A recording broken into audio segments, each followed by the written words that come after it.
जेके नाव जम्मू कश्मीर नाव में एक बार फिर से आपका स्वागत है। एक बार फिर से इसलिए कि पहला प्रयास जो बातचीत को शुरू करने का था उसमें तकनीकी बाधा, तकनीकी अड़चन आ गई और जिनकी आवाज हम आप तक बुलंदी से पहुंचाना चाह रहे थे, तकनीक ने उन्हीं की आवाज का रास्ता रोकने का प्रयास किया। संभव नहीं है। चौथा पाया जो ठहरे प्रजातंत्र का, मीडिया को दोस्तों प्रजातांत्रिक व्यवस्था में चौथा पाया, फोर्थ स्टेट, फोर्थ पिलर ये कहकर पुकारा जाता है, भारत में भी, भारत के बाहर भी।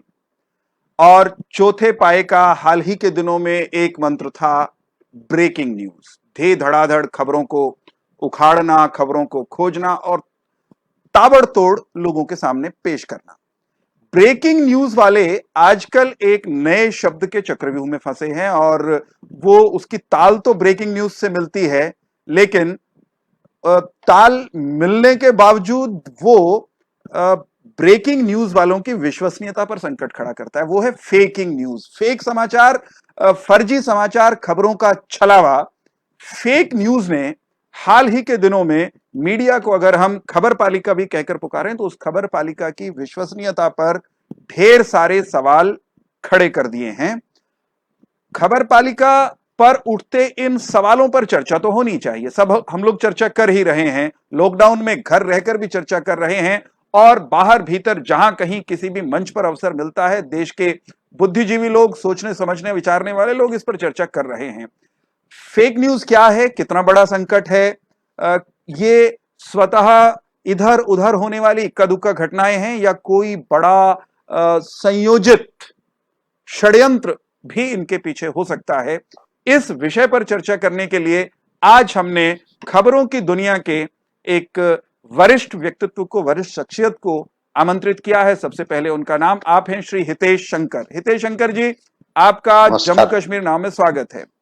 हितेश शंकर जी युवा संपादक हैं। देश की स्वाधीनता के बाद जो पत्रिकाएं शुरू हुई हिंदी की, उनमें सबसे पुरानी पांचजन्य प्रतिष्ठित राष्ट्रवादी पत्रिका, जिसके संस्थापक पंडित दीनदयाल उपाध्याय थे, जिसके पहले संपादक स्वयं श्री अटल बिहारी वाजपेयी रहे, उस पत्रिका के आप संपादक हैं। देश की जानी मानी जो मीडिया के मोर्चे कहिए, मीडिया संस्थान आप कह सकते हैं, दैनिक जागरण हो, इंडिया टुडे हो, हिंदुस्तान टाइम्स हो, इन संस्थानों में काम करते हुए हितेश जी बीते कई वर्षों से पांचजन्य में बतौर संपादक काम संभाल रहे हैं।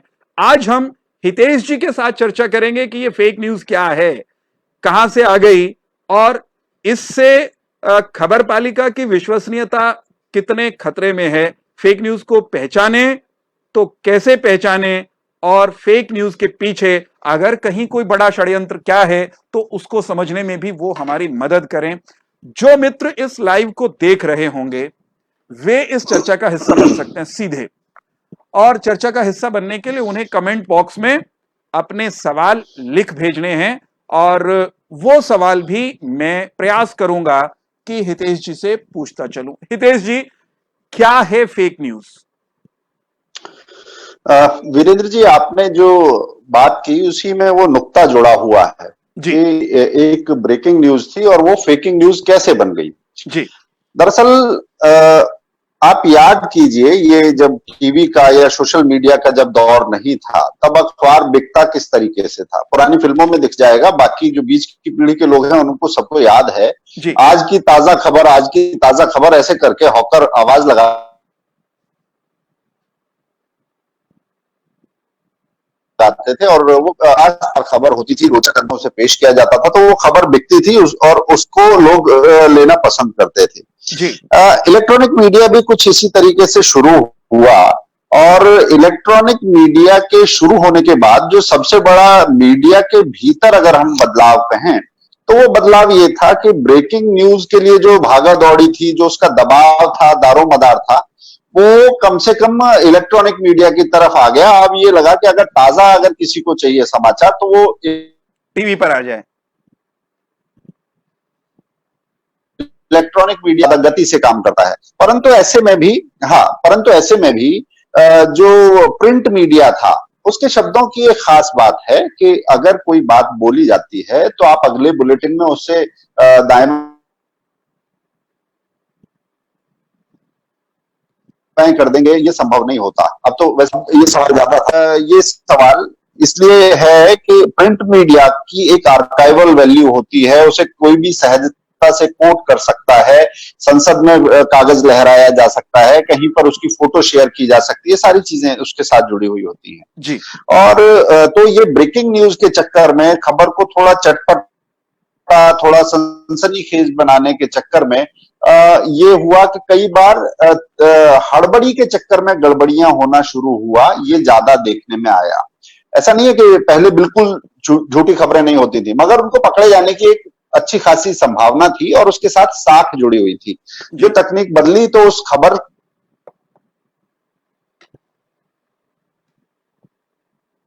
को मोड़ के फिर आगे हम नए बुलेटिन ली, हड़बड़ी थी वो सिर्फ हड़बड़ी नहीं रही, वो रोज की बात भी होते हुए हमने देखा।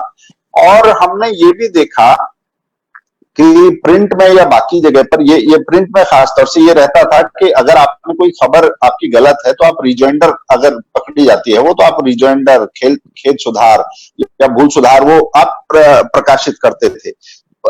इलेक्ट्रॉनिक के आने के बाद ये चलन पर आप एक बड़ा आघात लगा और मुझे लगता है कि वो एक अच्छी प्रैक्टिस थी जिससे मीडिया की साख बनती थी। अगर गलती है तो वो गलती मानते थे, शुद्धिकरण होता रहता गलती ना मानना जी, अपनी गलती ना मानना और रोज नए नए तरीके से एक ही पैटर्न की गलतियां करता जाना। जब ये दिखाई दिया तो ये लगा कि ये सिर्फ हड़बड़ी का मामला नहीं है, मीडिया में कोई बुनियादी तौर पर एक गड़बड़ी पैदा हो रही है और उस गड़बड़ी ने मीडिया की साख को भी प्रभावित किया। पहले मीडिया खबरें लेकर जाती थी, अब मीडिया के बारे में भी बहुत सारी खबरें चलती हैं।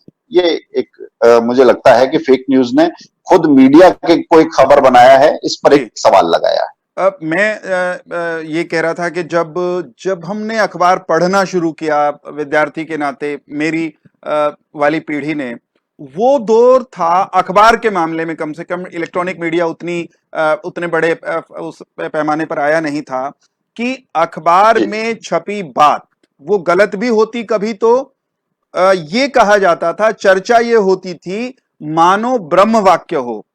अखबार को उद्धृत ऐसे कर दिया करते थे लोग जैसे किसी शास्त्र को उद्धृत कर दिया हो। ये पूछ लिया करते थे, अच्छा ये बात अखबार में छपी है क्या? अखबार में छपी है तो सही होगी।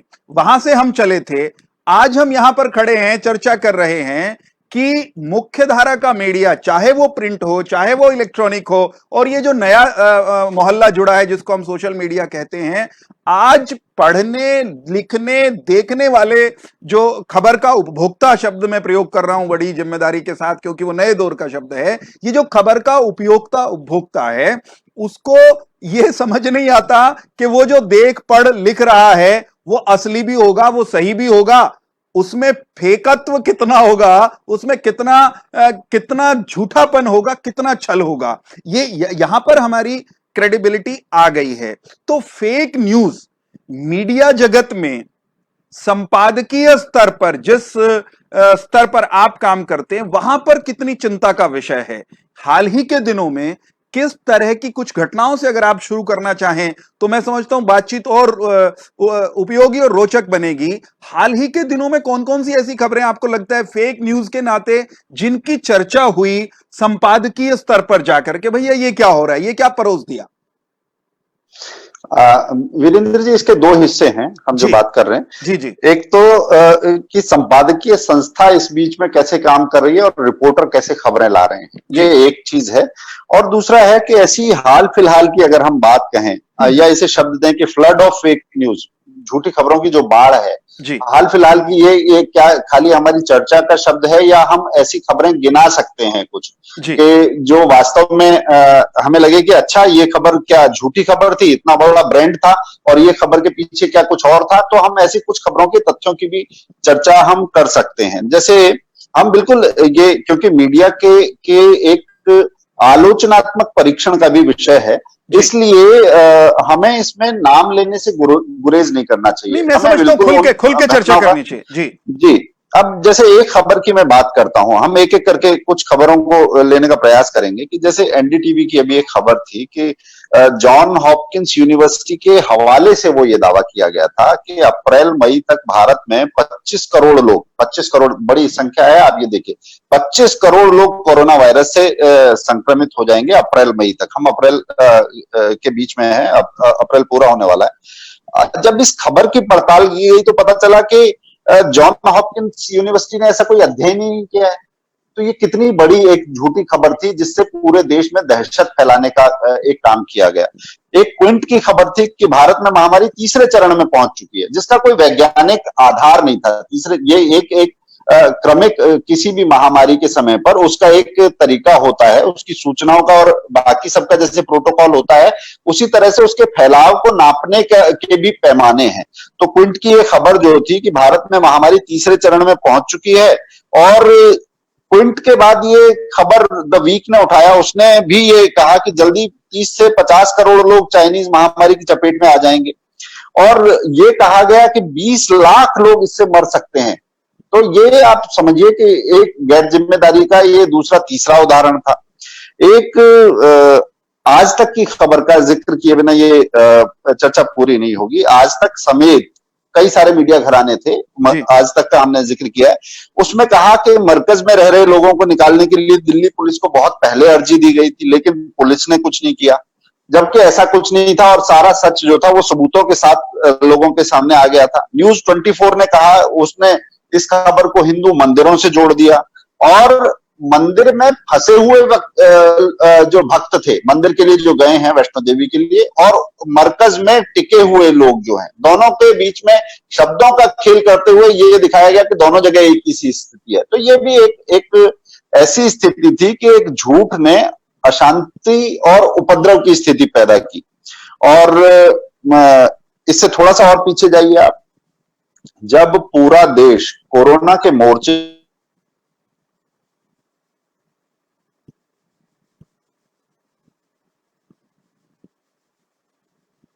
आपका ऑडियो, कोरोना कर्मवीर है, जो कोरोना के कर्मवीर हैं, उनके साथ एकजुटता के लिए हम सब लाइट बंद करके और एक जगह दिए जलाएंगे, प्रकाश पर्व मनाएगा भारत पूरा। तो ये झूठी खबर फैलाई गई कि इससे देश की बिजली ट्रिप हो सकती है, ग्रिड पूरी फेल हो सकती है। ये सारे प्रयास जो हैं हास्यास्पद हैं। एक फेक न्यूज जिसे कहें, वो न्यूयॉर्क टाइम्स में एक रिपोर्ट छपवाई गई कि मोदी सरकार के तहत भारत में मीडिया की स्वतंत्रता का गला घोटा जा रहा है। ऐसे छद्म सर्वे, छद्म खबरें और फिर उसे आपस में बांटना, साझे करना, ये बताता है कि कहीं ना कहीं जो मीडिया के जो सरोकार हैं उसमें कोई मिलावट जैसी बात दिखती है, या उन सरोकारों के साथ साजिश की बात दिखाई देती है। भीलवाड़ा मॉडल की बात, एक और मैं कहता हूँ कि भीलवाड़ा मॉडल की बहुत बात हुई कि भीलवाड़ा मॉडल को ये शायद इसमें एक प्रशासनिक काट ढूंढ ली गई है, और जो जहां प्रसार बड़ी तेजी से उसे रोका जा सकता है। फिर उसे ये बताने का काम चला कि ये भीलवाड़ा मॉडल जो है वो राहुल गांधी की खोज है, और अंग्रेजी समाचार पत्रों ने इसे फैलाया। तो बाद में पता चला कि ऐसा कुछ नहीं है। एक राजेंद्र भट्ट हैं वहां पर, वो बहुत अच्छा काम कर रहे हैं, परंतु ये इसकी भी अपनी सीमाएं हैं कि लोग कितना पालन करने वाले हैं, वहां उस क्षेत्र का लोग जो है कानून नियमन को मानने वाले कितने हैं। वो भीलवाड़ा मॉडल राजस्थान में ही, अगर आपको कांग्रेस की सरकार को श्रेय देना था तो वो भीलवाड़ा मॉडल क्यों राहुल गांधी की सलाह पर रामगंज में लागू नहीं किया जा सकता। ये सवाल जो थे ये बड़ी तेजी से आए, और ऐसी अगर हम फहरिस्त में जाएंगे तो बहुत सारी खबरें एक के बाद एक निकलती जाएंगी। मैंने कुछ खबरों का जिक्र किया है। जी हितेश जी, मैं ये मेरे मन में ये प्रश्न आता है आपके इस आपने जिन एक के बाद एक कई घटनाओं का, कई खबरों का जिक्र कर दिया जो विशुद्धतया फेक जिनको कहा जा सकता है, जो स्थापित हो गया कि ये गलत थी, नकली थी, इनमें छल था। एक प्रश्न मेरे मन में ये उठता है कि क्या जो ये घटनाएं जिस तरह की हम कोरोना काल में नोटिस कर रहे हैं, जो सतह पर आ गई, क्या ये हाल ही की प्रक्रिया है कोरोना काल, या उससे पहले के 2-4 साल पहले की, या भारत के मीडिया में, हम दुनिया की बात छोड़ देते हैं, भारत के मीडिया में खबरों का या समाचार माध्यमों का ऐसी छलिया खबरों के माध्यम से दुरुपयोग आपको क्या लगता है पहले कभी नहीं हुआ होगा? इस हाल ही के दौर से पहले, आगे बढ़ने से पहले मैं आपकी इस पर टिप्पणी चाहूंगा। देखिए, हमने जो बात की उसमें हमें एक बात ध्यान रखनी पड़ेगी कि खबर के साथ एक फेक न्यूज के साथ फेक नैरेटिव एक काम करता है जी। एक खबर झूठी हुई और फिर उसे मल्टीप्लाई कर दिया गया, उसे अलग अलग ने उसी तौर पर या शब्दों के हेर फेर के साथ ले लिया, मगर हवा बनाने का काम वही किया गया जिसका आधार नहीं था, वो झूठ था। तो ये काम अब से नहीं है। और अगर हम बात करें कि जिस तेजी से मीडिया तकनीकी तौर पर बढ़ा, उसी तेजी से मीडिया के भीतर जो उसका साख का संकट था, उसको उस पर आघात था, वो भी उसी तेजी से बढ़ा। क्योंकि मैं वर्ष 2000 के समय से अगर हम बात करें तो बड़े तौर पर 12 वर्ष तक एक मुकदमे चलते हैं किसी मामले में, गुजरात दंगों की बात होती है, सारी चीज होती है, मगर जब कोर्ट से चीजें आती हैं तो पता चलता है कि मीडिया जिन्हें दोषी ठहरा रहा था वहां तो वास्तव में कुछ था ही नहीं जी। एनजीओ जिनके पीछे लामबंदी कर रहे थे, उन एनजीओ के कागज पता चलते हैं कि एक देश में चुनी हुई सरकार जो है, एक राज्य सरकार, उसके खिलाफ दुष्प्रचार के लिए बाहर से फंड लिया गया था, ये पता चलता है। ये पता चलता है कि फंड लेने वालों ने जो लोगों की राहत सामग्री थी, उस राहत सामग्री से कॉस्मेटिक्स, लिपस्टिक बिंदी खरीद लिया आपने। तो इस तरीके की जब चीजें पता चली तो ये समझ में आया कि ये तो ताना बाना कुछ ज्यादा बड़ा है, ये खबर से ज्यादा बड़ी बात है, और कहीं ना कहीं मिली भगत से इस देश के समाज में भ्रम पैदा करना, असंतोष पैदा करना, अराजकता पैदा करना, ये कुछ संस्थागत रूप तो नहीं लेता जा रहा, ऐसी चीजें लगातार देखने में आई। और अगर हम हाल फिलहाल में तेजी पर बात करें कि क्या ये सिर्फ कोरोना काल है, मैं कहूंगा नहीं। रोहित वेमुला की एक खबर थी, रोहित वेमुला के समय में एक बड़ा विमर्श चला कि एक दलित ने आत्महत्या कर दी। वो दलित था, उत्पीड़ित था, इसलिए उसे आत्महत्या करनी पड़ी। बाद में जब पता चला जांच में, तो जिन घरानों ने भी रोहित वेमुला को कवर किया था, लिखा था, वहां किसी ने इस बात का उल्लेख नहीं किया कि जांच में पता चला कि वो जिसे दलित मुद्दा बनाकर उछाला गया, वो दलित नहीं था वास्तव में जी। इसको भी विमर्श में उतनी ही बड़ी जगह मिलनी चाहिए थी, मगर ये तथ्य वहां से गायब कर दिए गए। कर्नाटक विधानसभा चुनाव के समय की मैं एक बात करूंगा कि ये सिर्फ अभी की बात नहीं, कर्नाटक विधानसभा चुनाव के समय पर एक प्राइम टाइम के न्यूज बुलेटिन में एक डिस्कशन शुरू हुआ।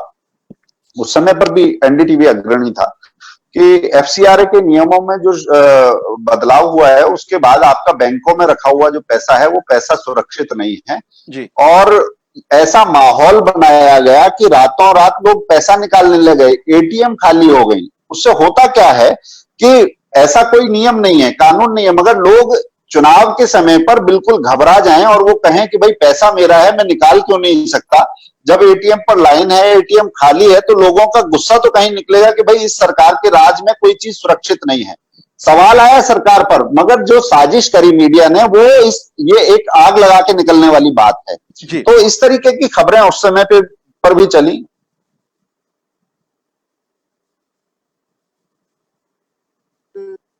लड़की ने, दिल्ली विश्वविद्यालय की कुछ लड़कियों ने एक कंप्लेंट की कि उनको जो गुब्बारे मारे गए, सीमन फ्रीड जो बैलून्स थे, कि वीर्य भरे गुब्बारे मारे गए, और ये खबर पूरे नैरेटिव के साथ मीडिया में जैसे चली, सोशल मीडिया में भी वैसे ही चली। बहुत तेजी से उसने पूरे देश में एक हिंदू तीज त्योहारों के खिलाफ बनाने का काम किया।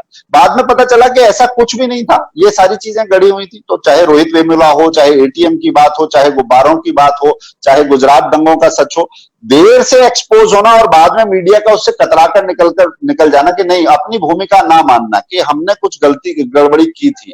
ये जो बड़ी चीज है, ये एक बार को तो लगता है कि मीडिया बरी हो गया, मगर असल में क्या है, अवचेतन स्तर पर समाज सब कुछ गिनता रहता है, उसका डोजियर बनाता रहता है। वो कहते हैं कि ये पहली बार नहीं है, ये बार बार हुआ है, तो ये गड़बड़ियां पकड़ में आती हैं। हितेश जी, जो आप कह रहे हैं उसको यूं कहा जा सकता है कि खबर जिससे तथ्यों पर आधारित होना अपेक्षित है, खबर जिसे सत्य के करीब निकटतम होने की उम्मीद जो उसको पढ़ने वाला, सुनने वाला है करता है, उस पर हाल ही के वर्षों में, वैसे पहले भी रहा होगा, हाल ही के वर्षों में एजेंडा और प्रोपेगेंडा ये हावी हुए हैं, और उसके एक नहीं अनेक प्रमाण आपने ताजा घटनाओं के हवाले से उनका हवाला देते हुए दिए।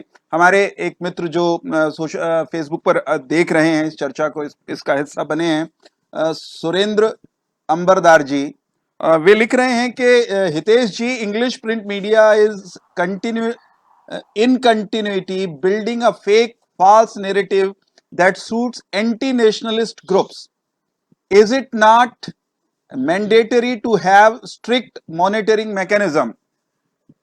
फेक न्यूज आ रही है, फेक न्यूज बड़े पैमाने पर आ रही है, फेक न्यूज बड़े नाम जो अपने आप को खबरों के बड़े घराने कहते रहे हैं हाल ही तक, वो लोग ला रहे हैं। तो इसको रोकने के लिए जब ये बड़े पैमाने पर आती दिखती है हितेश जी, सबको महसूस हो रही है, तो इसको रोकने के मैकेनिज्म पर कहां बात हो रही है? क्या सरकार में कहीं उस तरह की चर्चा है? पिछले दिनों एक खबर थी, सुप्रीम कोर्ट कोई लोग गए और उन्होंने हाल ही की कुछ फेक न्यूज का हवाला देते हुए सरकार से ये कहने के लिए कहा सुप्रीम कोर्ट से कि भाई let there be a mechanism, और वो टाइम बाउंड तरीके से वो मैकेनिज्म आए। क्या है इस विषय पर क्या चर्चा चल रही है दिल्ली में? मैं लुटियन की दिल्ली तो नहीं कहूंगा, दिल्ली दरबार में, सरकार में इस विषय पर क्या मंथन चल रहा है? आपकी जानकारी क्या है? देखिए, ऐसा है कि सुधार होना चाहिए, ये समाज की ओर से बार बार मांग उठ रही है जी। और ऐसा नहीं है कि न्यूज रूम में पत्रकार ये लड़ाई ना लड़ रहे हो जी। न्यूज रूम में पत्रकार भी इसके लिए एक लड़ाई लड़ रहे हैं और पूरी पत्रकारिता इससे फेक न्यूज से परेशान है। मगर जो स्वयंभू अधिपति हैं, जो मठाधीश आप जिन्हें कह सकते हैं, ऐसे जो मीडिया के जो सिपह सालार बने हुए हैं, वहां इस बात को लेकर कि ये साख का संकट जो है, ये साख का संकट नहीं है। अगर आप एक नाव में सवारी कर रहे हैं तो ये साख में सुराख जैसी चीज है और इससे मीडिया एकदम से रसातल में जा रही है, उसकी जो छवि है। जब जब ये काम करने की बात आई तो मीडिया ये कहता है कि सरकार को कोई नियमन नहीं करना चाहिए, वो मीडिया की अभिव्यक्ति पर आघात होगा, परंतु नियमन नहीं करना चाहिए, आप नहीं करेंगे और स्वनियमन हम नहीं होने देंगे, ये जो जिद चलती है। क्योंकि पिछली बार जिस समय, क्योंकि आज के समय पर अगर हम मीडिया के अलग अलग वर्टिकल्स देखें तो जैसे जैसे प्रिंट मीडिया है, इलेक्ट्रॉनिक मीडिया है, उसी तरह से डिजिटल मीडिया भी है।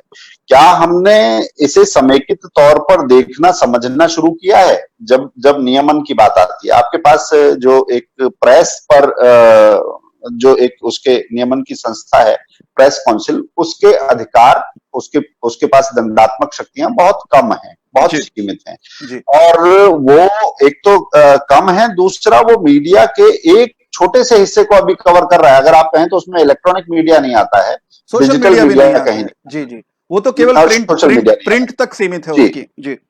और जब हम ब्रॉडकास्टर्स एसोसिएशन की बात करते हैं तो वो कोई ऐसी संस्था नहीं है प्रेस काउंसिल की तरह से जिसे हमारी सरकार की ओर से मान्यता हो।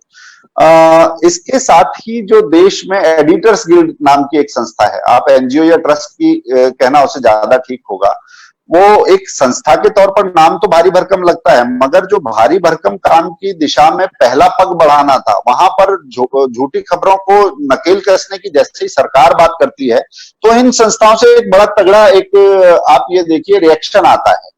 और मुझे याद है जिस समय सूचना प्रसारण मंत्री स्मृति ईरानी थी, उन्होंने पोर्टल्स के लिए, सोशल और डिजिटल मीडिया के लिए जब नियमन की बात की तो सबसे एक तीखा प्रतिरोध जो है वो एडिटर्स गिल्ड और बाकी सबकी तरफ से आया था।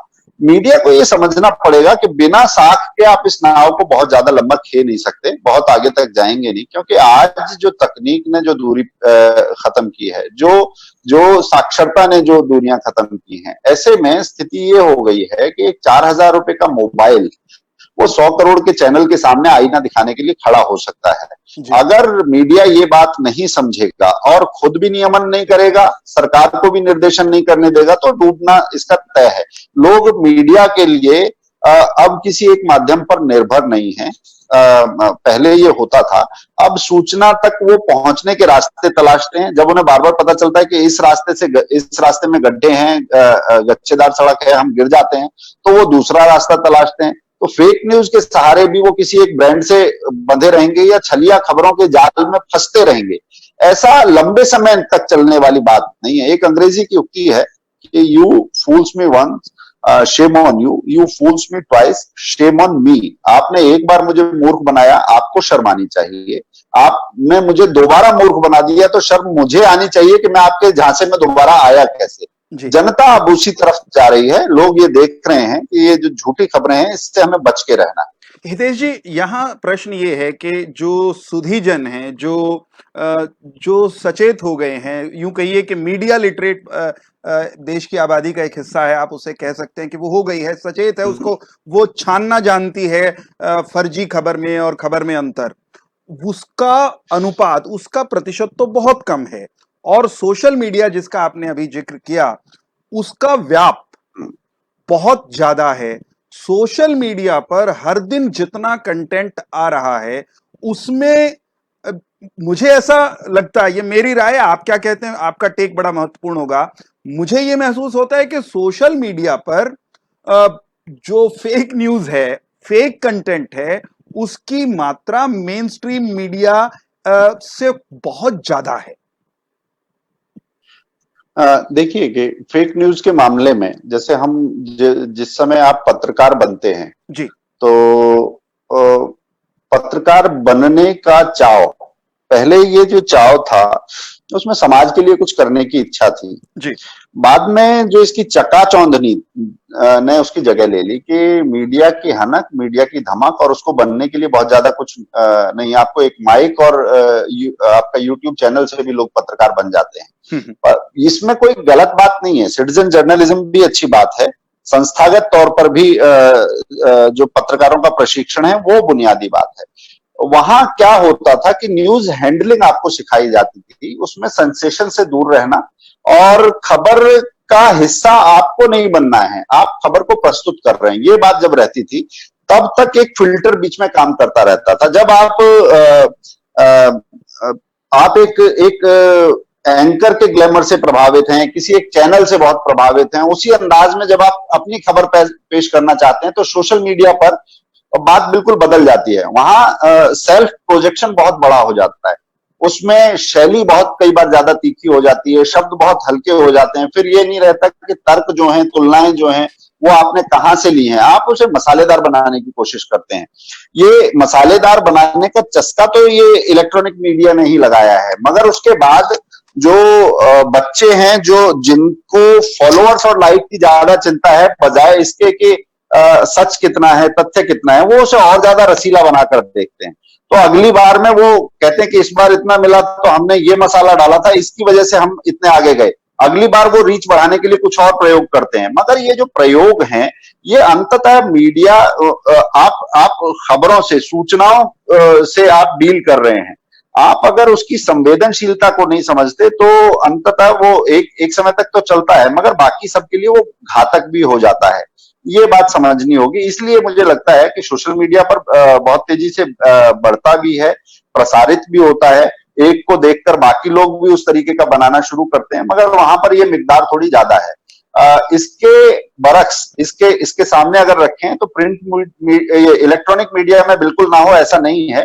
वहां एक फिल्टर फिर भी काम करता है, मगर न्यूज की बजाय वो नैरेटिव पर ज्यादा काम करते हुए लगते हैं। खबर की बजाय उसके बाद जो हवा बनी है उस हवा पर ज्यादा चर्चा करते हैं जी। तो वो आप कहें कि आप थोड़ा सेफ खेलने की कोशिश करते हैं। ये करता हुआ मीडिया दिखाई दे रहा है। सोशल मीडिया पर वो खेल ज्यादा खुला हुआ पकड़ में आ जाता है। जो न्यूजमैन है वो उसे पहली बार में पकड़ लेते हैं।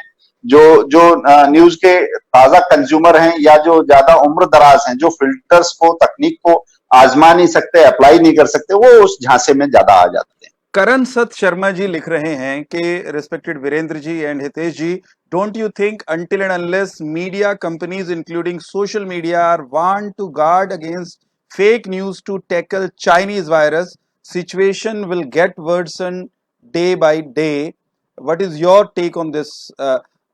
मैं इसको कोरोना पर तो हम चर्चा कर ही रहे हैं और कोरोना काल के फेक न्यूज पर भी बात कर रहे हैं।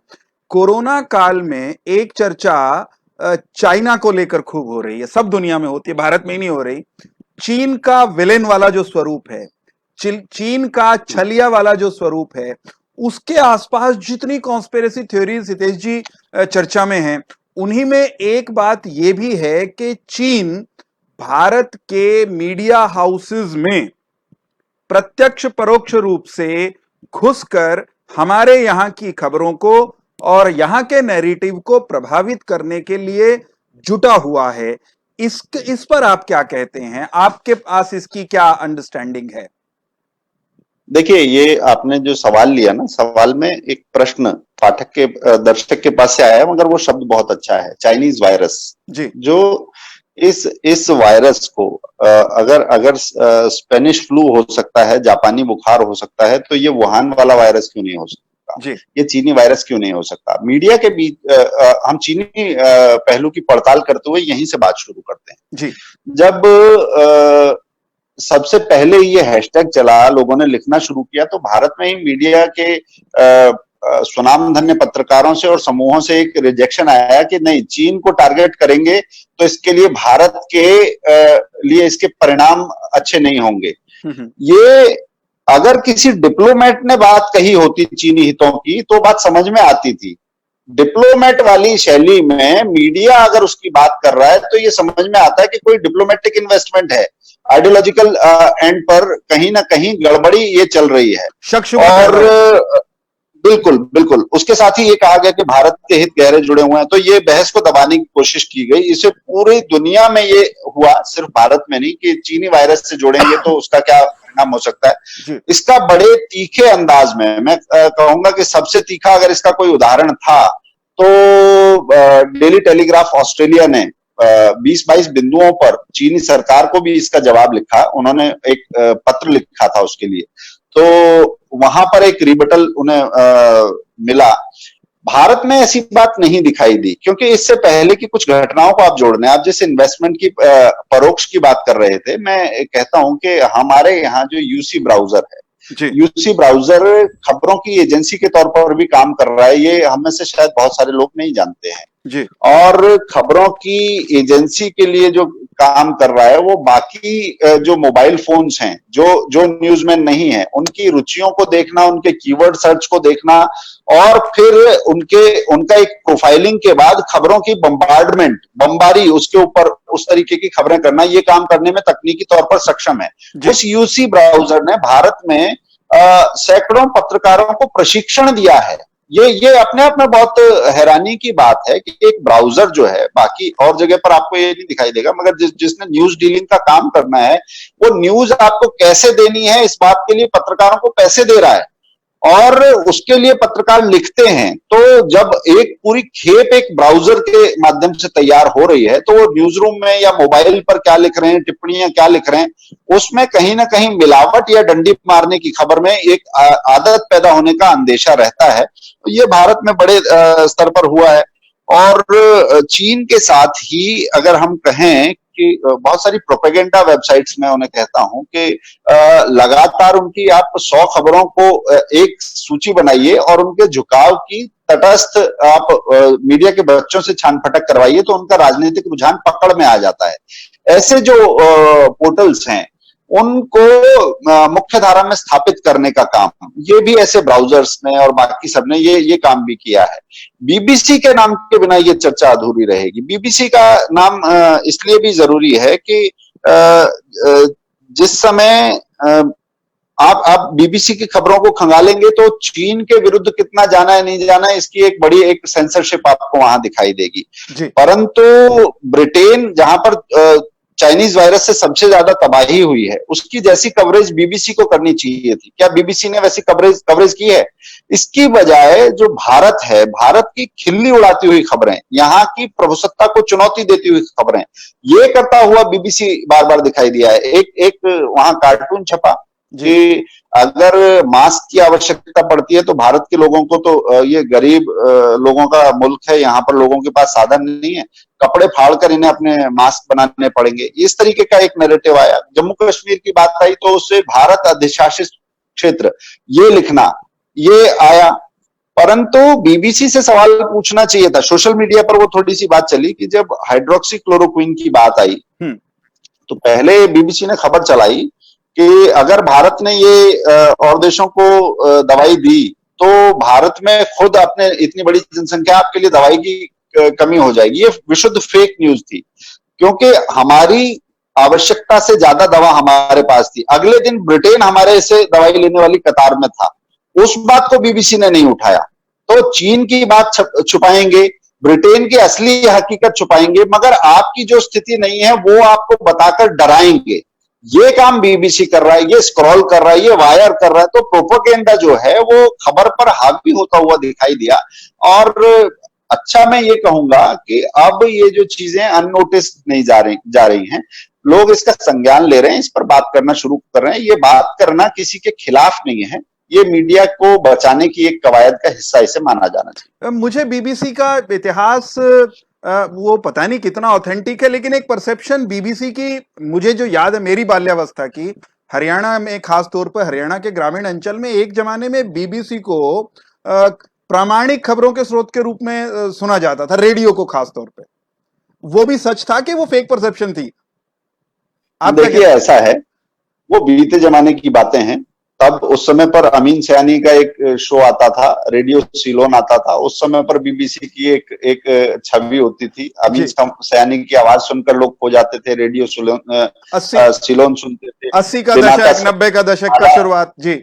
ये 78 और 78 के आसपास की बातें हैं। मगर उसके बाद मेरा ये कहना है कि एज ए न्यूजमैन आप किसी नॉस्टैल्जिया में नहीं रह सकते, जो बीती हुई चीजें हैं उस पर नहीं रह सकते। आपको छान फटक तो रोज करनी पड़ेगी, क्योंकि मीडिया का जो प्रोफेशन है, जिसमें मान लीजिए अखबार निकालना हो या बुलेटिन तैयार करना हो, मैं तो इसे ऐसे देखता हूं कि जैसे बोर्ड का पेपर जैसे बच्चा देकर आता है, तो जो पत्रकार है वो उतना ही तनाव में और उतना ही तैयारी में हमेशा रहता है। और जैसे पेपर देने के बाद एक बहुत सुकून भी मिलता है और एक अच्छा भी लगता है, मगर जहां गड़बड़ी रहती है वो पतला भी रहता है। तो मीडिया तो ऐसी चीज है कि आपको रोज अपना पर्चा देना है, रोज एग्जामिनेशन हॉल से बाहर निकलना है। वो थ्रिल भी है, मगर वो परीक्षा बहुत बड़ी है, क्योंकि आपका पेपर कोई एक व्यक्ति नहीं, लाखों लोग आपका पेपर जांचते हैं। तो ये मुझे लगता है कि कोई नॉस्टैल्जिया कि मेरा हमारा पिछला पेपर बहुत अच्छा होता था, इससे हमारे अगले पेपर पर कोई फर्क नहीं पड़ता। उसकी हमें तैयारी उसी शिद्दत से, उसी गंभीरता से और उसी गहराई से करनी पड़ती है। इसलिए कोई पहले क्या था, ये एक चर्चा का विषय हो सकता है, परंतु आज को प्रभावित वो बात ये करेगी कि आप लगातार क्या कर रहे हैं, कंसिस्टेंसी सच के साथ आपकी कैसी है, कंसिस्टेंसी के आपकी प्रोपेगेंडा के मामले में कैसी है, और आपने वास्तव में खबरों का जो काम कर रहे हैं वो आपने किसी और चीज का कारोबार तो उसे नहीं बना दिया है। ये एक सवाल मुझे लगता है, ये बड़ा सवाल हो जाता है। हितेश जी, भारत में भारतीय पत्रकारिता की अगर हम बात करें, उसका मूल डीएनए और आज जहां पर भारत की पत्रकारिता आकर के खड़ी हो गई है, फेक न्यूज के बैकड्रॉप में भी हम उस पर चर्चा कर रहे हैं, कितना बड़ा अंतर आता हुआ महसूस करते हैं? हमारे उच्चतम मानदंड कहां थे, क्या थे, और आज हम कहां खड़े हैं?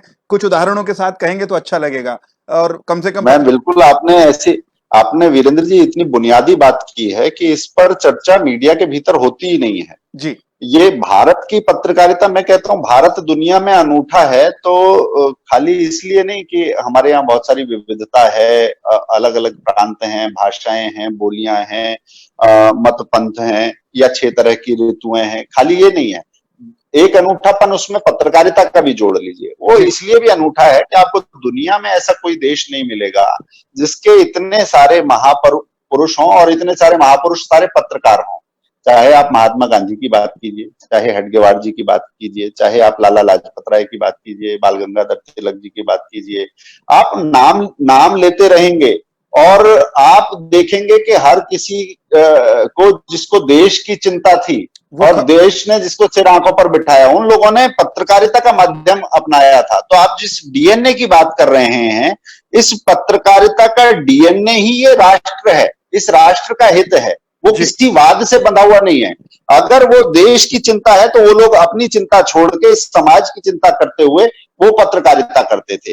और छोटे से मैं समाप्त में करूंगा कि अभी हमने बहुत सारे उदाहरणों की बात की, इसके साथ ही कि भारत की पत्रकारिता की यात्रा वंदे मातरम करते हुए शुरू होती है, और आज ये वो पत्रकारिता आ गई है कि वंदे मातरम हम क्यों गाएं, हमें क्यों गाना चाहिए, इस बात पर सवाल करना ये पत्रकारिता हो गई है। तो ये हमें समझना पड़ेगा कि हमने अपने पुरखों की लीक से अगर पीठ फेरी है उस तरफ से, तो थोड़ा अपयश तो मिलना ही है। हमारे लिए लीक वही है, इस अपयश से बचना है तो पुरखों ने जो मानदंड खड़े किए, जो लीक लेकर चले, इस देश के बात पर समझौता करके पत्रकारिता नहीं हो सकती इस देश में। ये इस देश को पता है, ये उसके भी डीएनए में है। ये देश सर्वोपरि है, समाज सर्वोपरि है, इसलिए फॉल्ट लाइंस की जो बात है वो करते हुए मीडिया बहुत आगे नहीं जा सकता। कल अशोक पंडित जी हमारे साथ थे इस चर्चा में और उन्होंने कहा कि जब जम्मू कश्मीर से हिंदुओं का निर्वासन निष्कासन हो रहा था, उनके ऊपर अत्याचार हो रहे थे, तो देश के जो तथाकथित मुख्यधारा के पत्रकार थे, उस जमाने के बड़े नाम थे, उनके दरवाजे भी उस समय के जो कश्मीरी जो निर्वासित निष्कासित कश्मीरी थे, उत्पीड़ित कश्मीरी थे, उन्होंने खटखटाए। लेकिन बहुत लोग उस समय भी साहस करके सामने नहीं आए। आज भी देश में अपने आप को बड़ा पत्रकार कहलाने वाले, अपने ब्रांड पर गर्व करने वाले अनेक संस्थान और कुछ नाम ऐसे हैं जिनका कुल मिलाकर के सारा पत्रकारीय कर्म वो भारत विरोध पर या भारत की श्रेष्ठ बातों के विरोध पर खड़ा है। ये क्या प्रोसेस है, ये क्या फिनोमेना है हितेश जी, और इसका इलाज क्या है? देखिए, इस फिनोमेना को अगर आप नाम दें तो जी, कोई नाम दिया जा सके तो और अच्छा। हाँ, पत्रकारिता जो थी वो अपने महापुरुषों को नमन करते हुए उनके लिए एक इज्जत होती थी, मगर ये आज की जो स्थिति है वर्शिपिंग फॉल्स गॉड वाली ये स्थिति है कि आप ऐसे लोगों को बड़ा बना बैठे हैं जो जिनका पत्रकारीय अवदान अगर उसका आलोचनात्मक मूल्यांकन हो तो गंभीर सवाल पैदा होते हैं जी। जैसे हमने यहाँ जब राडिया टेप आए तो राडिया टेप में ऐसे नाम आए कि आप जो सरकार है उसमें कैबिनेट बर्थ के लिए आप लॉबिंग कर रहे हैं, तो आप पत्रकार हैं क्या? रेलवे की टिकट दलाली तो सुनी थी, मगर एक पत्रकार कैबिनेट बर्थ के लिए भी क्या तोलमोल करता हुआ पकड़ा जा सकता है? फिर वो उसके बाद भी वो बड़ा पत्रकार बना रह सकता है, बड़ी बड़ी जगह वो पत्रकारिता पर व्याख्यान देने के लिए बुलाया जा सकता है क्या? ये एक चीज थी। एक और उदाहरण मैं अभी हाल फिलहाल का देता हूं कि इसके साथ एक बात और जोड़ लीजिए यदि आप उचित समझते हैं, क्योंकि वो इससे जुड़ती हुई है कि एक तो बड़े नायक कैसे हैं और दूसरा क्या ये झूठ का संस्थाकरण हो गया है क्या, इंस्टीट्यूशनलाइजेशन ऑफ फेक न्यूज क्या हुआ है? ये दोनों चीजों को जोड़ने की बात है कि ये जो बड़े सुनाम धन्य दिखाई देते हैं पत्रकार, उनको क्या पत्रकारिता के छात्र कभी उनका मूल्यांकन करें तो क्या पाते हैं? अभी एक डॉक्टर कफील का जिक्र आता है, डॉक्टर कफील गोरखपुर वाले। आप ये देखिए कि सेकुलर लिबरल ब्रिगेड की जो राजनीति है उसे ये सुहाता है कि देश किसी भी आपदा में है तो उन्हें एक सेकुलर आइकॉन जरूर खड़ा करना होता है, नहीं तो उन्हें लगता है कि ये आपदा के समय पर अगर हमारा प्रोजेक्शन नहीं है तो चीज गड़बड़ हो जाएगी।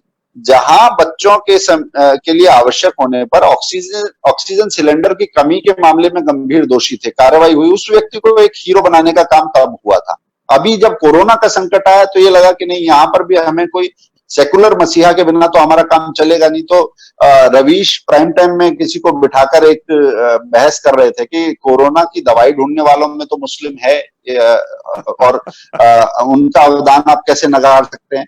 आप ये बात कहिए कि आपको हर चीज में हिंदू मुस्लिम क्यों चाहिए होता है? आपको कफील क्यों चाहिए या कोई और जैदी क्यों चाहिए? बाद में जब आप इसी चीज की गहराई में लोग गए, अगर कोई है तो आना चाहिए, उसका योगदान हिंदू या मुसलमान से बड़ा योगदान है, वो पूरे देश के लिए है।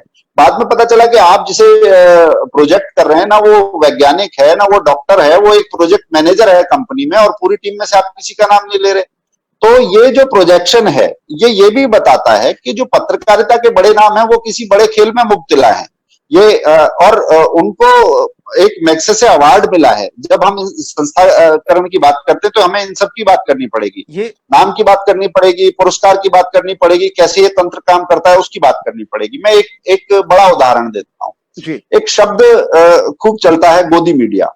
गोदी मीडिया जिसे कहा जाता है, उसके सामने जो दूसरे मीडिया का सच है वो सच ये है कि मोदी से घृणा करने वाला मीडिया, मगर जिसकी अपनी खबर, अपनी दुकान मोदी के बारे में कुप्रचार अपप्रचार के बिना नहीं चलती, नहीं जी। और जिन्हें अपने कार्यक्रम में मोदी की उपस्थिति भी चाहिए, ऐसे लोगों का गढ़ा हुआ ये शब्द मुझे ज्यादा लगता है, क्योंकि इस देश की पत्रकारिता के सबसे बड़े नाम, उनको दिए गए पुरस्कार, वहां एक एक तालमेल दिखाई देता है कि जिस समय हमारी देश की पत्रकारिता का एक बड़ा पुरस्कार कहा जाता है रामनाथ गोयनका अवार्ड जो है, उसके साथ एक गड़बड़ी और घालमेल हुआ। जो जो पत्रकार देने वाली संस्थाएं हैं उन्हें इस पर गंभीरता से सोचना चाहिए कि एक प्रतिष्ठा बनी थी। मैं एक पुस्तक का नाम लेता हूं, गीता प्रेस गोरखपुर से जुड़ी हुई अक्षय मुकुल की एक पुस्तक थी और उसको पुरस्कार मिला, और उसका लबोलवाब ये था किताब का कि गीता प्रेस गोरखपुर की स्थापना हुई,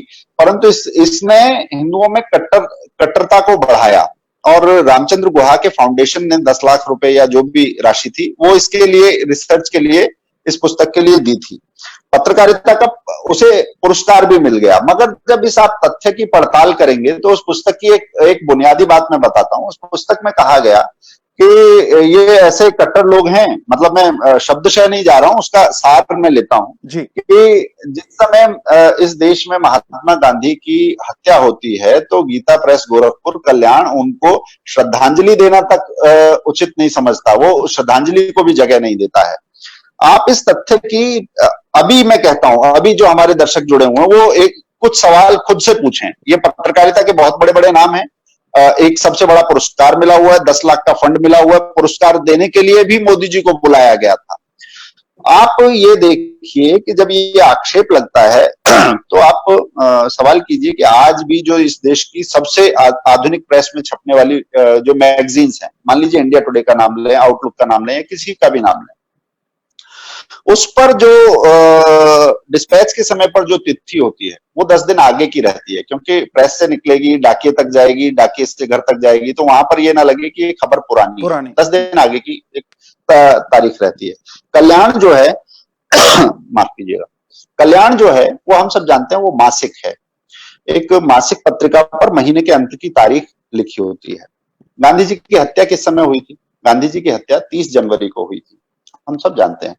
एक मासिक पत्रिका जिसका डिस्पैच आज नहीं, 1948 के हिसाब से आप देखिए, आज आप 10 दिन पहले छाप रहे हैं, कल्याण कितने दिन पहले छपा होगा गांधी जी की हत्या से? तो गांधी जी की हत्या से पहले उनको श्रद्धांजलि देना, ये क्या अपेक्षा है? या भविष्यवाणी उनकी हत्या की करना, ये अपेक्षा है? और ये शरारत करने के बाद उसको मीडिया का पुरस्कार मिलेगा। वो पुरस्कार अक्षय मुकुल को भी मिलेगा, वैसा पुरस्कार रवीश को भी मिलेगा, बाकी जो जो एक कैबिनेट बर्थ की दलाली करते हुए पकड़े गए हैं उनको भी मिलेगा। तो ये समझ में आता है कि कहीं ना कहीं एक संस्थागत तौर पर एक झूठ को ढकना, गड़बड़ी उपद्रव फैलाना और फेक न्यूज को एक प्रैक्टिस के तौर पर बदलना, ये एक तंत्र काम कर रहा है। और जो हमने शब्द का कहा, वो वर्शिपिंग फॉल्स गॉड के स्टेज से हम बाहर जब तक नहीं आते तब तक मुझे नहीं लगता कि ये काम हो सकता है। हमें क्योंकि आज सोशल मीडिया है, चाहे मैं हूं या कोई और है, हम सब उस मंच पर हैं, और हम जो कह रहे हैं, हम जो कर रहे हैं, अगर उसके लिए हम अपनी जवाबदेही से बचते हैं तो हम इस पेशे के साथ न्याय नहीं कर रहे, अपनी भूमिका के साथ न्याय नहीं कर रहे। और सोशल मीडिया पर सवाल उठने चाहिए, प्रेस काउंसिल में सवाल उठने चाहिए, सरकार के पास सवाल उठने चाहिए, न्यायालयों में भी पूछा जाना चाहिए कि अगर इतना झूठ आ रहा है तो ये झूठ के कारोबार के लिए तो मीडिया का लाइसेंस नहीं होता है। ये बाकी प्रोपेगेंडा या पीआरशिप या एडवर्टाइजिंग करनी है तो उसके लिए और तरीके हैं, मगर मीडिया के जो पेशे को अगर बचाना है तो उसके लिए अलग से नियमन प्रबंधन करने की आवश्यकता है, ऐसा लगता है। हितेश जी, हम कार्यक्रम को इसके चरम की तरफ ले जा रहे हैं, कुछ एक मिनट हमारे पास बचे हैं, कुछ सवाल उस अवधि में करने आवश्यक है। आपने रवीश कुमार का नाम लिया, आपने इंस्टीट्यूशनलाइजेशन ऑफ फेक न्यूज की बात की, और उसी क्रम में सुरेंद्र अंबरदार जी लिख रहे हैं कि sir, you have mentioned BBC not doing proper reporting of Wuhan virus. लेकिन आगे वो मैं कमेंट मेरे सामने से चला गया, लेकिन उनका सार ये है कि वो कह रहे हैं कि उन्हें बीबीसी से ज्यादा बड़ा विलेन हाल ही के समय में वो कहीं एनडीटीवी और रवीश कुमार दिखाई देते हैं। ये जो रवीश कुमार नाम का फिनोमेना है, इस पर एक अंतिम टिप्पणी आप कर दें, फिर हम पांचजन्य की तरफ लौटेंगे अंतिम चरण में कार्यक्रम के। देखिए, मैं तथ्यों की बात कर रहा हूं, किसी नाम या फिनोमिना की बात से हमें बचना चाहिए, जी। क्योंकि मेरा ये कहना है कि नाम कोई भी हो, मेरी टीम का माने एक स्विंगर, मैं क्षण भर के लिए अगर हाँ, रोकूंगा मैं कि उसी फिनोमिना की बात करता मैं हूं फिर कि सिर्फ ये मेरी टीम कहूंगा का। भाई साहब, हितेश जी, हाँ, कि जब मैं फिनोमिना की बात कर रहा हूं तो मैं भी उस व्यक्ति के नाम से बाहर निकलना चाहता हूं। मैं ये कह रहा हूं कि उस तरह के अनेक लोग इंस्टीट्यूशनलाइज होके झुंड बनाकर झुरमुट बनाकर काम करते दिखाई देते हैं। हाँ, बिल्कुल, मैं ये कहूंगा कि जी। एक कस्बाई पत्रकार, उसको भी किसी भी मुझसे या आपसे या जो सुनामधन्य और पत्रकार हैं, उससे कम इस देश की चिंता होगी, ये मानना, मंशा पर सवाल उठाना बहुत गलत बात है। मगर बार-बार एक तरीके की गड़बड़ियां करना, ये सवाल पैदा कर देता है। तो जब ये सवाल आता है, तो हमें ऐसे नए जो बच्चे हैं, जो पत्रकारिता में अच्छा कर रहे हैं, तो उनके काम को थोड़ा-सा आगे बढ़ाना चाहिए। बहुत गंभीरता से काम कर रहे हैं लोग, और सच्ची खबर के लिए अपनी जान की बाजी भी लगाते हैं। उन नए हीरोज को सेलिब्रेट करना, उनकी अचीवमेंट को, उनको रिकॉग्नाइज करना, उनकी अचीवमेंट को सेलिब्रेट करना, अगर जब तक हम ये नहीं करेंगे, तब तक हम एक बोझ ढोते रहेंगे। ऐसा मुझे लगता है कि मीडिया के नाम पर एक छद्म बौद्धिकता का, सच के नाम पर फरेब का, और समाचार के नाम पर प्रोपेगेंडा का, ये एक बोझ पूरे समाज के ऊपर है। और उसके लिए जरूरी है कि अच्छी खबरें, सकारात्मक खबरें, सच्ची खबरें, उनको रोज हम लेकर आने के लिए प्लेटफॉर्म विकसित करें, अपनी क्षमता विकसित करें, और आपस में ऐसी खबरों को साझा करते हुए ऐसा तंत्र भी विकसित करें। तो मुझे लगता है कि एक एक पहल इसमें सकारात्मक हो सकती है। हितेश जी, एक प्रश्न कुछ मित्रों ने पूछा है अलग अलग अंदाज में, मैं उसको आपसे पूछ लेता हूं उनकी ओर से।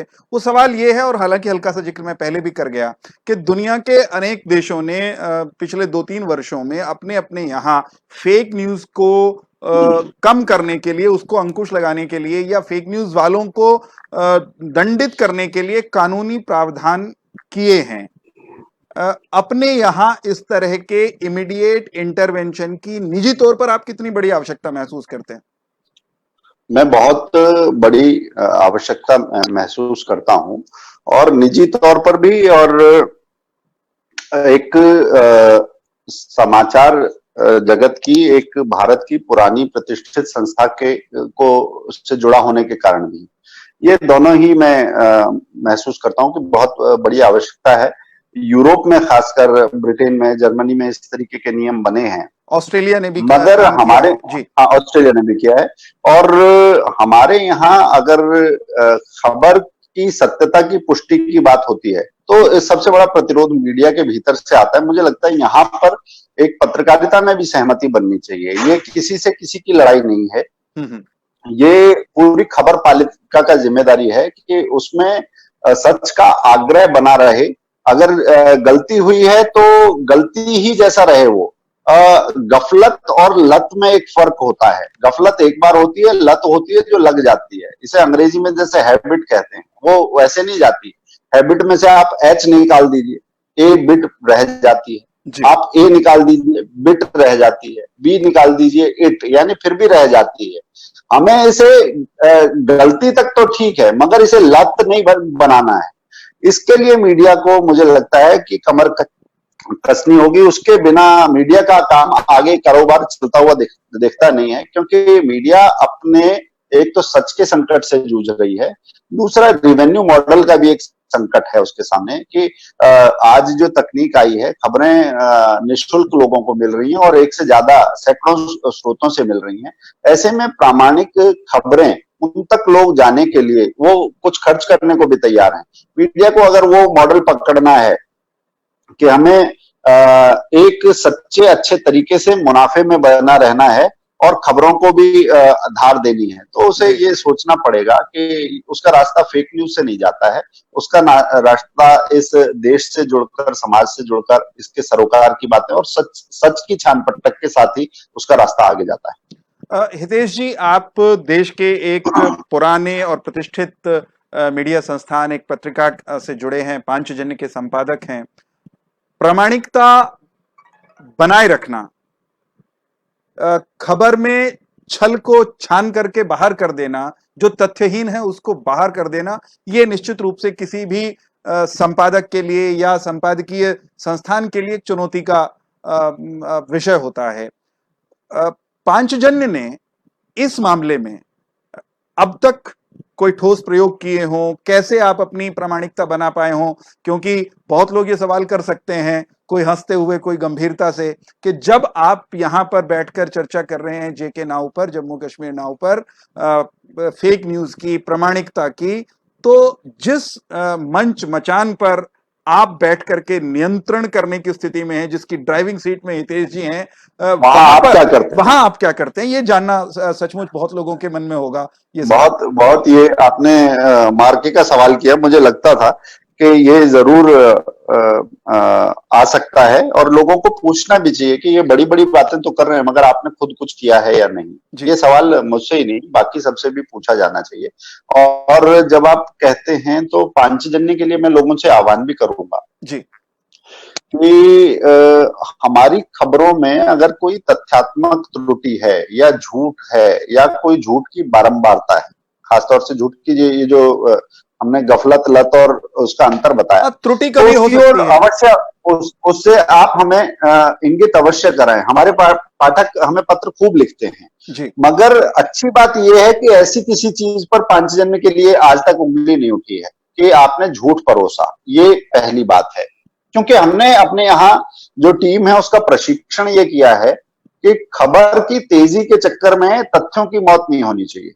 आप तथ्यों पर जाइए और खबर के लिए एक फैक्ट शीट बनाइए, फिर उसका प्रेजेंटेशन आपका आपके पाठकों की, दर्शकों की रुचि के हिसाब से हो सकता है, मगर उसके आधारभूत तथ्यों पर आपने काम किया है या नहीं, तो वो एक बुनियादी चीज है।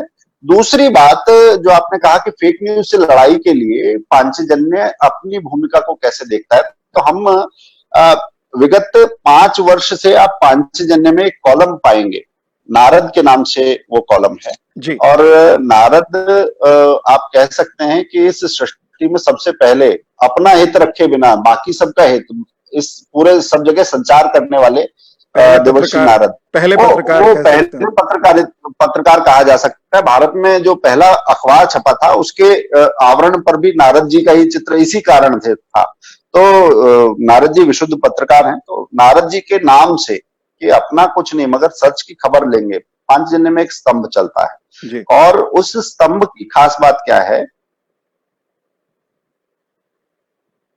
ऑडियो मीडिया घरानों के नाम लेकर वहां पर हम उल्लेख करते हैं कि इस सप्ताह, इस हफ्ते, पिछले दिनों कौन सी खबर में गड़बड़ झाला हुआ, कहाँ उसका रिपीटिशन हुआ।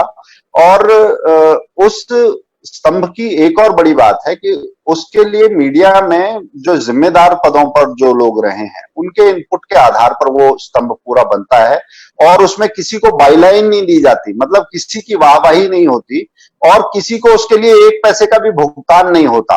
5 वर्ष से वो स्तंभ चल रहा है। ये अपने आप में बड़ी बात है कि पांचजन्य जो लड़ाई लड़ रहा है उसे मीडिया के भीतर से एक अच्छा रिस्पॉन्स, एक ट्रैक्शन मिलना शुरू हुआ है, ये एक चीज है।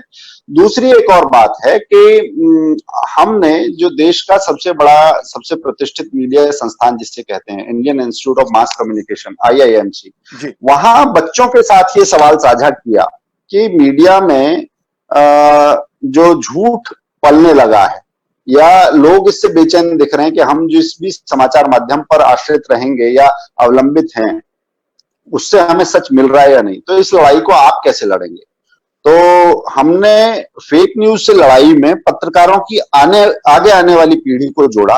15 ऐसी झूठी खबरों की शिनाख्त उन बच्चों ने की और स्वयंभू पत्रकारों का नाम लेकर या संस्थानों का नाम लेकर 15 ऐसी रिपोर्ट्स के साथ में एक विशेषांक उन बच्चों ने तैयार किया। तो मुझे लगता है कि झूठ से लड़ने के लिए पत्रकारों की अगली पीढ़ी के प्रशिक्षण का काम, उनको मौका देने का काम, अपने यहाँ का नियमन करने का काम, ये सब पांचजन्य कर रहा है लगातार। और बाद में जो आपका ऑडियो माइक्रोफोन म्यूट हो जाता है, खासतौर से कहूंगा जी, वो बीच में कॉल आने की वजह से मुझे रिजेक्ट करनी पड़ती है कॉल, तो इस कारण ये होता है। मैं ये भी कहूंगा कि जो संस्थागत स्तर पर और सबके साथ सबको साथ लेकर जो लड़ाई हमें फेक न्यूज से लड़नी है, हमने अलग अलग मोर्चों पर उसके लिए ठोस काम किया है। और जो अभी फेक न्यूज से लड़ाई का जो तंत्र दिखता है, आप ये देखेंगे कि गूगल ने चाहे कुछ पत्रकारों को प्रशिक्षण दिया हो या कुछ के बारे में कहते हो कि ये फेक न्यूज चेकर है, वहां पर भी सिलेक्टिव किस्म का एक एक्टिविज्म दिखाई देता है। कौन सी खबरों का फैक्ट चेक करना है और खासतौर से सोशल मीडिया पर कौन सी एक तरफ की अफवाहें फैलानी है, फिर उसकी लेबलिंग कहां करनी है, ये एक खराब आदत पनपती हुई दिखाई देती है। उसका भी फेक न्यूज चेकर के नाम पर भी कोई खेल अगर होता है तो उसका भी संज्ञान लेने की आवश्यकता मुझे लगता है कि वहां पर भी मैं उस विषय को छूना चाह रहा था, आपने छू दिया अंतिम चरण में। जो लोग फैक्ट चेक करने का जिनको टेंडर दिया गया है, ऐसा प्रतीत होता है कि वो भी फैक्ट्स के साथ खेल कर उसमें कुछ जोड़ तोड़ जमा घटा करने के बड़े षड्यंत्रों के भागीदार या हिस्सेदार हैं, ऐसा बहुत बार महसूस होता है। आप भी उस बात पे मुझे लगता है उसकी हामी भरते दिखाई देते हैं, आपने भी महसूस ऐसा किया है? निश्चित ही मेरा ये कहना है कि आप फैक्ट चेक अगर करते हैं तो आप उसमें तो पहला ये होना चाहिए कि अगर आपके संस्थान पर भी सवाल हैं तो आपने खेद प्रकाश के लिए, अपनी गलती मानने के लिए कोई स्लॉट, कोई पन्ना जहां पर आपने झूठ बोला था उसी स्लॉट में आप सच बोलेंगे क्या, पहला कमिटमेंट ये होना चाहिए। और उसके बिना आप दूसरों का झूठ जांचेंगे, ये बात कुछ हजम नहीं होती है। और तीसरी बात कि इसमें जो सोशल मीडिया का नियमन और झूठ और सच है, अभी उसको एक तरफ रख के सीधा सीधा, क्योंकि आप सोशल मीडिया का या ट्विटर हैंडल का किसी का अनवेरिफाइड ट्विटर हैंडल से कौन सी चीज फैली, आप उसका फैक्ट चेक करते हैं। आप बड़े बड़े ब्रांड्स की झूठी खबरों को खंगालने के लिए एक फोरम बनाइए और उसमें अलग अलग संस्थानों का एक बड़ा प्रतिनिधित्व होना चाहिए, उसमें सरकार का भी प्रतिनिधित्व होना चाहिए, उसमें समाज का भी प्रतिनिधित्व होना चाहिए, तब तो कोई एक फैक्ट चेक काम कर सकता है। वरना ये जो सिलेक्टिव साइलेंस और सिलेक्टिव एक्टिविज्म जो है, वो चुनिंदा चुप्पियां भी होंगी और खास मौकों पर मुखर हो जाने की आदत भी होगी। वो खबरों को दोहरे तौर पर मार रही है। अभी का जो फैक्ट चेकर मैकेनिज्म है वो मुझे बहुत ज्यादा प्रभावित करता हुआ नहीं लगता।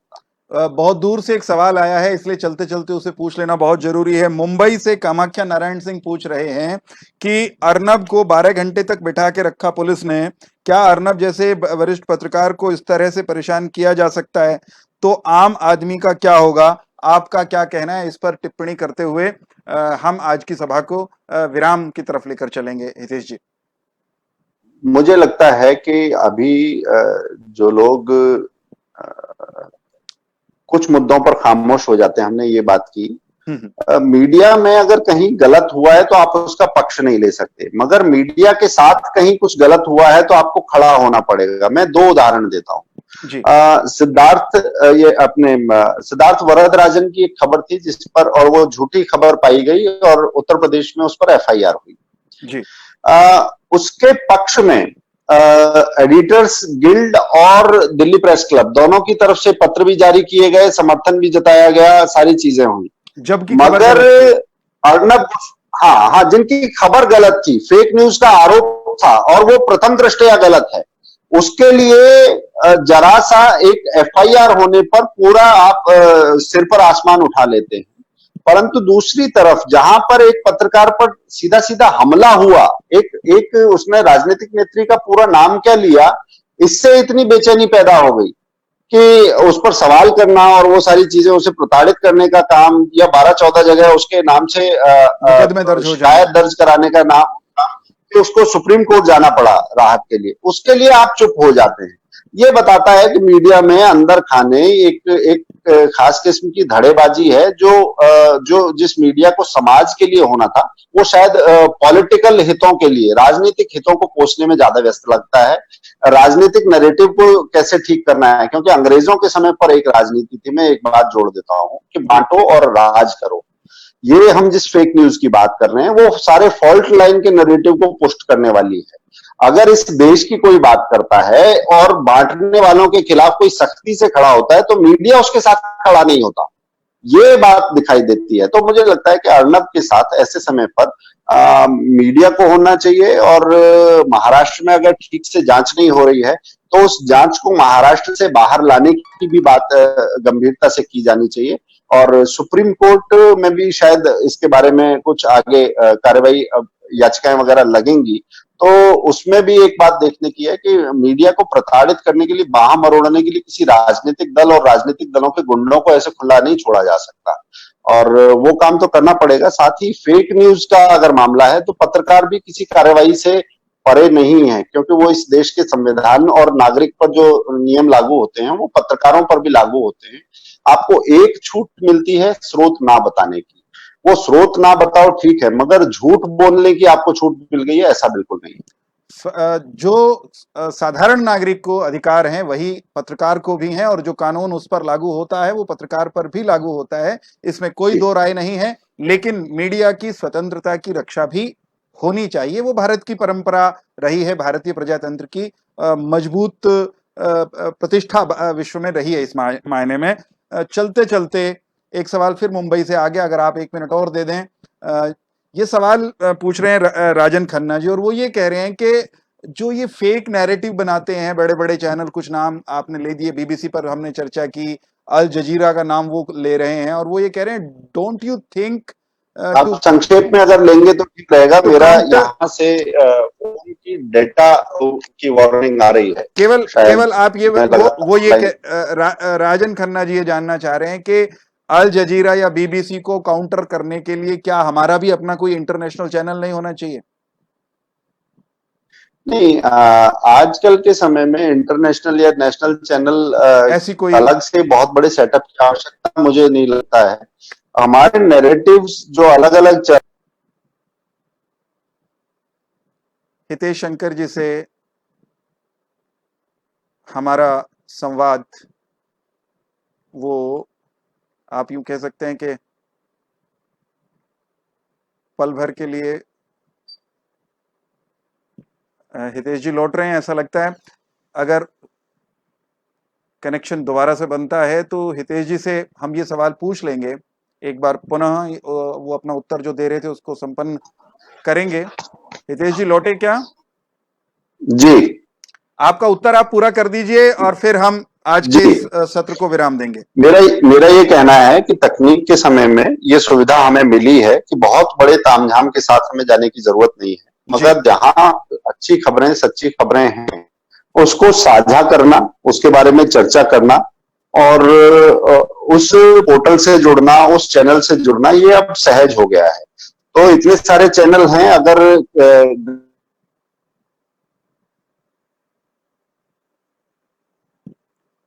ऑडियो लिंक एक बार फिर से भंग हुआ है, खंडित हुआ है। आज की इस चर्चा बैठक को आइए इसके विराम की तरफ लिए चलते हैं, और हितेश जी लौटे तो एक बार फिर से हैं। जी जी, मैं बस ये कहूंगा जी कि ऐसे चैनल, ऐसी खबरें जहां पर झूठ होता है या भारत को हल्का दिखाने की कोशिश होती है, उससे दूरी वहां से किनारा करते हुए और एक जगह पर जुड़ेंगे तो वो चैनल, कोई भी चैनल जो है वो एक राष्ट्रीय स्वरूप लेगा। अलग से चैनल शुरू करने की आवश्यकता मुझे नहीं लगती है। वो कोई, हमारे बहुत सारे चैनल हैं और नेशनल नैरेटिव को भी जगह मिलनी अब प्रारंभ हुई।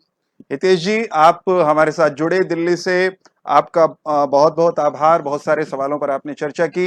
लंबी वार्ता के इस सिलसिले में बहुत सारी बातें फिर भी रह गई। फिर किसी और दिन आपका समय लेंगे, आपको कष्ट देंगे।